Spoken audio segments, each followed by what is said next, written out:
welcome to Magic Mania, your Orlando Magic podcast, brought to you by the 5 Reasons Sports Network. I'm your host, Jonathan, aka Jonathan MMA. We got Josh and we got Luca. We got the crew ready for you.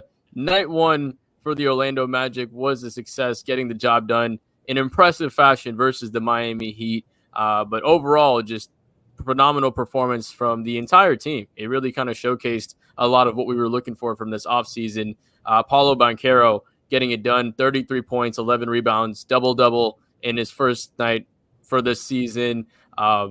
With coming off of the extension, Franz Wagner, 23 points, 4 rebounds, 4 assists. We got a good night out of him. Jalen Suggs played well. Gary Harris really stepped up and shot well from deep as well. So we saw a lot of good things out of the players tonight.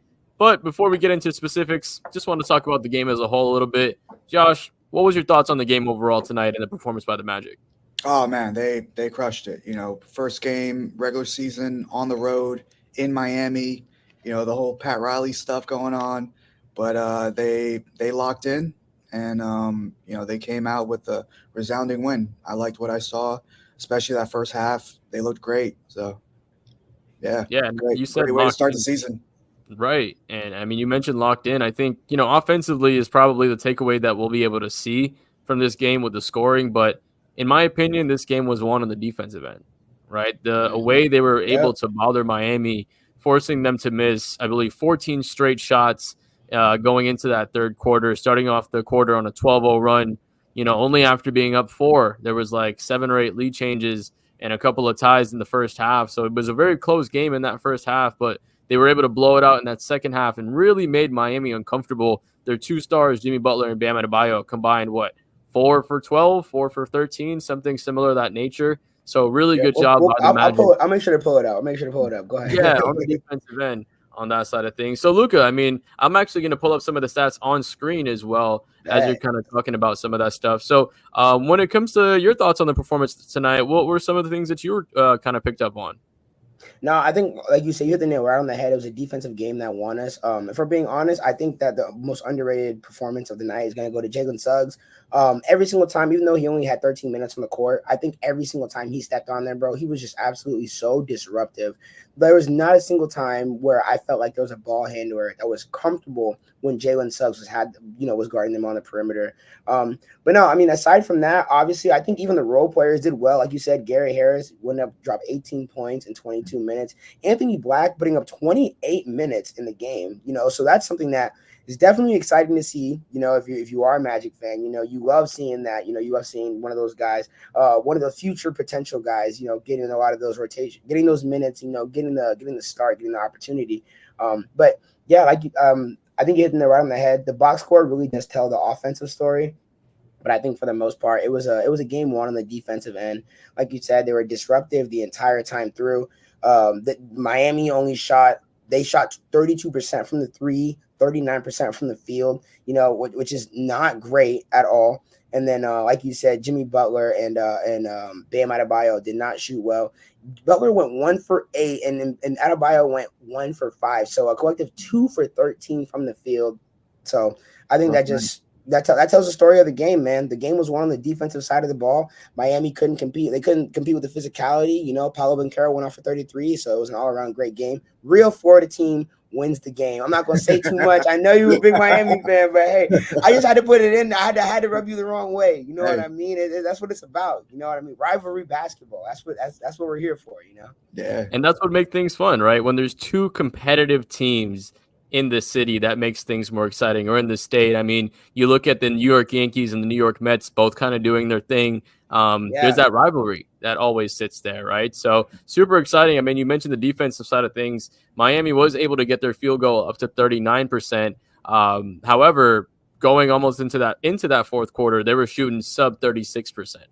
Yeah, so the fourth quarter obviously kind of lopsided things with the stats a little bit, made things look a little bit better for the Heat, a little worse for the Magic with the emptyings of the benches. But the rebounding also, huge part. Shout out to Wendell Carter Jr. I want to give him a lot of credit. Yeah. Paid him for a reason.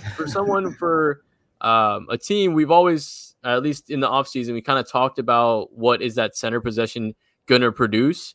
and what they're going to be able to do. And where is it? Wendell Carter Jr., 14 rebounds, including 4 on the offensive glass. Yeah, And bro. overall, on the offensive glass, we had 18 offensive rebounds. Those are the extra second chance points that you're going to need to get just as a team that wants to create more offensive opportunities. And when you have a young team that are going to be, taking and still, building that chemistry and continuing to grow as we saw tonight, that's the type of effort that you want to see. I want to talk a little bit about some of the point guard play. Actually, no, let's start off with Paulo. That boy deserves some love here tonight. Yeah, he did. That line officially came out 33 points, 11 rebounds, 3 assists, a steal, and a block, shooting 50% from the field, right? So, I mean, you can't complain at all what he did. But his impact, I mean, almost, I think it was 30 points. He had the double-double, 30 and 10 in just past the third quarter. Like, he didn't even need the fourth quarter to get those extra points, but went out there. I think he hit a 3 in the fourth and then just called it a day from there. But, Luca, I'll start with you this time. What were some of the things from Paulo's game that impressed you tonight? I mean, honestly, I think it's something that we've talked about before, on this podcast. It's just his intensity, bro. He's so aggressive. He is so ready to go get a bucket every single time he steps onto the floor. And I love seeing that, especially from, he's in his third year now, right? Correct me if I'm wrong. Correct. He's in his third year now, right? So obviously, I feel like a lot of times we see players of his caliber, they take a while to eventually, understand that, you know what, bro, I'm the guy. Give me the ball. I'm going to go score. But Paulo, time and time again, his first 2 years, he showed it. This year, he showed it. But honestly, his playmaking was very, very good too, I feel like. Even though, I don't know how many, let me check actually right now. I mean, he got 4. 4 assists. Okay, so 3 assists, I'm sorry. No, so excuse me. Yeah, so even though he ended with 3 assists, I think there was a lot of glimpses that we saw, right? I think more of it was just the ability that his teammates weren't knocking down the shots, or it was one extra pass. But I do think that he was spacing the floor constantly, time and time again. He was always looking for the open man. He's really taking on that role of being the leader of that team, and being the leader of that team is understanding the fact that you're not going to get your shot every single time. You know what I mean?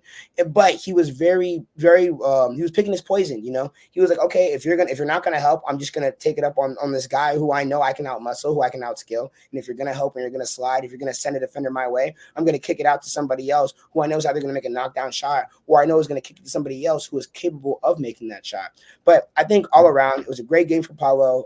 It was obviously, opening game away from home. So in Miami, which is never an easy atmosphere, it's never an easy to play there. He had a plus 42 plus minus.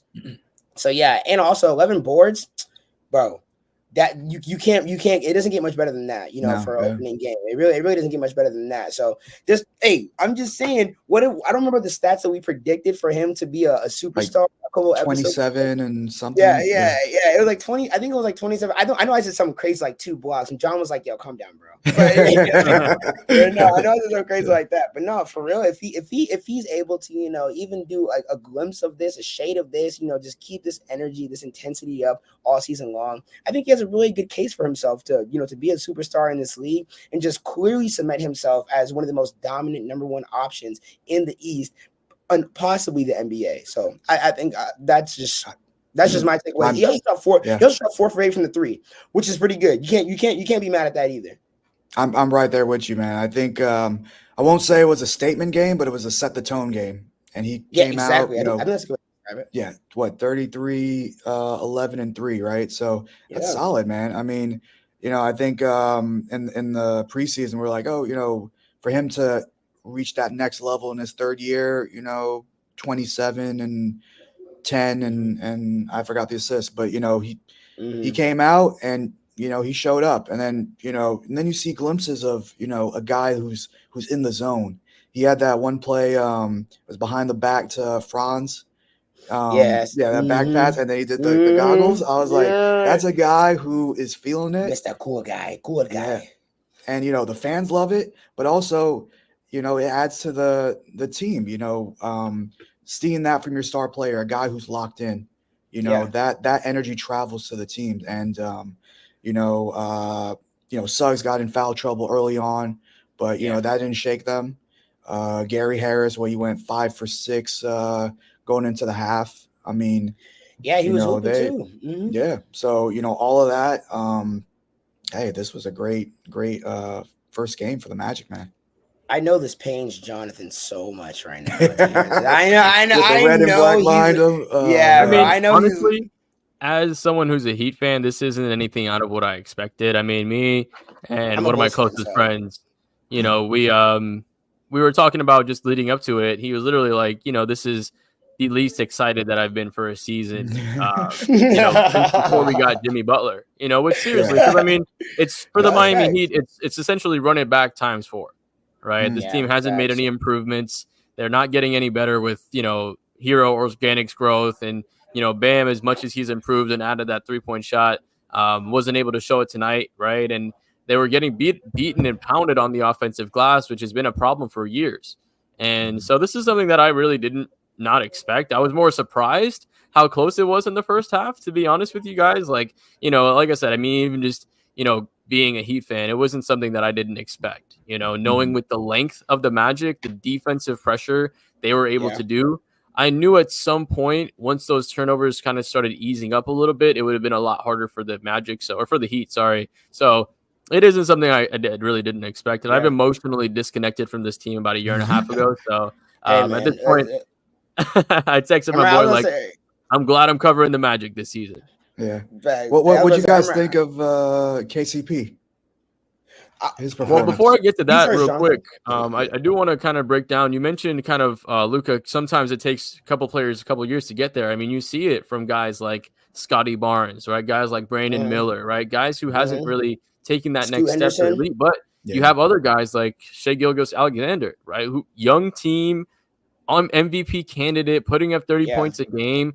Paulo can put up close to those numbers if he continues doing what he did tonight, right? And it's honestly, he didn't even work very hard for a lot of his shots. That was the insane part about tonight. And also, if you guys, like I said, 30 points through 3 quarters, right? He didn't need Yeah. that fourth quarter to Yeah. get that. If this was a close game, he could have very easily dropped 40 points here on opening night. But you were one thing I wanted to also mention too, before we get to KCP, with Jalen Suggs getting a lot of foul trouble early, Anthony Black really came in and showed what he could be as a long guard who can finish close to the rim. Right? What did he finish with tonight? 10 points, 6 rebounds, 4 assists as a backup Yeah, bro. point guard. Yeah, That's money. Solid. That's That's solid. money right That's there, very right? solid. If he Yeah, can come nah. off and give you that type of production off the bench every game, I mean, he's out there giving you, what was he, a plus 13 tonight, which obviously in the grand scheme of things isn't the best, right? But overall, I mean, he shot solid, able to get to the rim. And we even saw, the highlight when he was almost skywalking, as, the Heat commentator said, when he was going to the rim for the and one. So I want to give a credit to him as well. But Luka, I'll let you talk about the next point. Thoughts on KCP and what his addition kind of meant to the team. So I won't lie. If we're looking at the box score, he really didn't do too much. He only had 3 points, 0 for 5 shooting. 3 for 3 from the free throw line. So, but to be honest with you, I don't think that. Obviously, we want him to be more productive. On the stat sheet. But this is the NBA. This is basketball. This isn't a game. This isn't a sport to where, the stat sheet tells the whole story. I think that obviously the veteran leadership out there, just his presence out there, his aura, whatever you want to call it, it definitely transcends throughout the entire team. They all feel that comfortability with him. And on top of that, bro, it's his first game with a new team, a whole bunch of young dudes he's never met, never played with, except Gary Harris, because apparently the last 4 or 5 shooting guards for the Magic have been from Denver. I don't know if y'all saw that graphic, but bro, literally, yeah, bro, Aaron Aflalo, Evan Fournier, Gary Harris, KCP, they've all. I'm not. Wow, that's crazy. Yeah. Dude, they've all been from Denver before and then went to the Magic. So clearly, there's a connector that we're not seeing. But so yeah, I mean, it was a brand new team, a brand new group of guys in a hostile away environment. We know how they get down in Miami, bro. They are no joke, bro. That's one thing about Miami. Even though they show up late, they will always be loud. They will be heard. I promise. So. Yeah, he didn't do everything we want him to do on the stat sheet, but he still finished, with a rebound, 2 assists, a steal, 2 blocks, which honestly, 2 blocks and a steal, I guess he'll take it, especially from the guard position. It's like you said, not what we're looking for, but I think it's just going to take him a couple more games to get acclimated, get situated, figure out how the offense runs, figure out his role. And I don't think that KCP is going to be a player to struggle to figure out his role because, not to knock KCP in any way, shape, or form. That's kind of what he's done his whole career.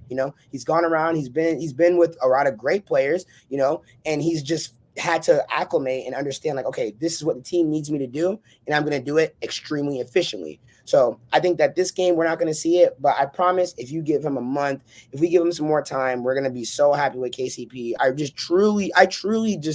I find it very hard to believe that this move is going to hurt the Magic. Essentially, I just don't see a way where I just doesn't make much sense to me. The only thing I will disagree with there, I know this man did not just say KCP had aura, because goddamn, are we just selling that term short at this point? I couldn't figure out a word. I couldn't find a word. He's got to appeal to Gen Z, right? Yeah. Right. Got to get it to that side of things. But overall, it was a great game from the Magic. I mean, I think there were a lot of positive takeaways as well. It's sometimes tough to see what the negative takeaways are from a game like this when it is kind of as easy as it was. But I want to kind of look ahead a little bit to next game, right? On Friday, we do have, and we are hosting the Orlando Magic are the Brooklyn Nets, right? With who I believe tonight, if I'm looking at this correctly, they won, right? Yep. Nope. The Hawks won. The Hawks actually won. They came out on the end for 4-point win for the Hawks. Definitely something happened in the fourth quarter there because I was actually looking at the box score, and it looks like, for most of the game, Young scores 30. Okongwu at create 28. That's crazy. So it was great game for the Hawks, I guess, in that last quarter. Yeah. No, they definitely had to pick some up stuff there. But I mean, we saw Ben Simmons return, giving us a insane stat line of 6 points with 5 personal fouls. Welcome back, Ben Simmons. What did he tweet? He said, "Believe it or not, I'm actually really good at basketball." Okay, Bucko. All right. Yeah, all right, Mr. Number One pick. All right. But yeah, I mean, Cam Thomas did go off 36 points. What are you guys thinking, or what are you guys feeling? Josh, I'll start with you this time. Us or the Orlando Magic against Brooklyn. They're coming to Orlando on this Friday. Prediction for the game? Definitely a Magic win. I think, that place is going to be rocking. There's a lot of, energy going from, we made it to the playoffs last season, right? So I think that carries over.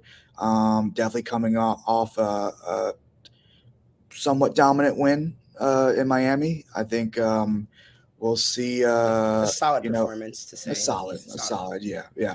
And that kind of all leads into that. But yeah, the Nets, they'll definitely be looking to bounce back. I outside looking in, before they played the Hawks, I thought, okay, maybe the Nets had a pretty good chance. So, for them to take that L and, Cam Thomas, 36, 5 and 3. That's solid, It's better than solid. That's damn good. Yeah, that's good. That's good. So, I'm going with the Magic, and I think, definitely playing at home, that crowd, it's just going to motivate the team, and, we'll see that play out. So what about you, Luka? What do you think?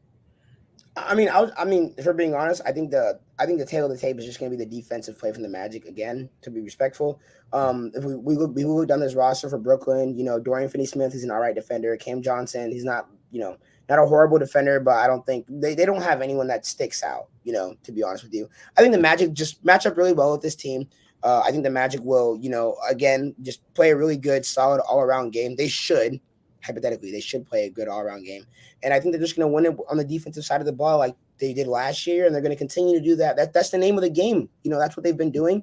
And I think that if the Magic stick true to their identity on that defensive side of the ball, I think the other side of the basketball will flow. Defense creates offense. We hear it all the time. So, and defense wins championships. Not to the Magic going to win a championship, obviously, way too soon. Plus, the East has the Celtics. But yeah, I think at the end of the day, if they're a good defensive team, the Magic have a good chance against most teams in the NBA. Yeah, we don't bring up the bum-ass team on this podcast or anything. Always true, Boston.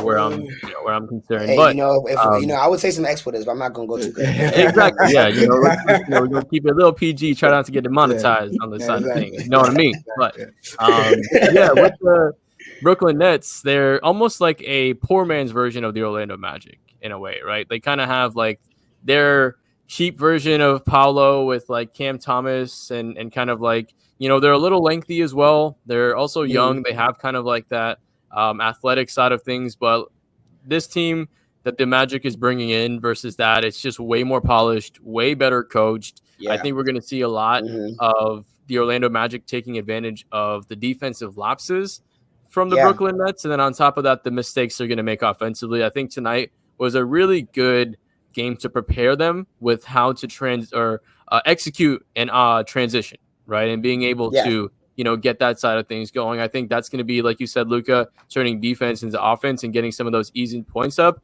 That's going to be huge for this team because the finishing around the rim for this team is insane. Anthony Black, really excellent finisher. Paolo, insane finisher. Franz, really good finisher. Suggs, good finisher. All these guys was great too. Bigs. Yeah, exactly. All these guys, whether they're bigs or on the smaller side, they're really good at finishing at the rim, which is good when it comes to that transition. So I definitely agree with the points you said. I do think it's a Magic win. And honestly, I think they get it done by 10 plus. I do think this will be a win. Yeah, I don't think that's crazy at all. Especially because, like you said, the Nets don't have an identity. They don't have a style of play right now. That's true. They're trying to figure themselves out. So maybe drafting or tanking for Cooper Flag, who shout out to my barber who cuts Cooper Flag's hair. You know what I mean? Shout out the barber. Shout out the barber. Shout out the boy. He did a commercial with Noah Lyles today as well. He cuts Noah Lyles' hair also. But, that's dope.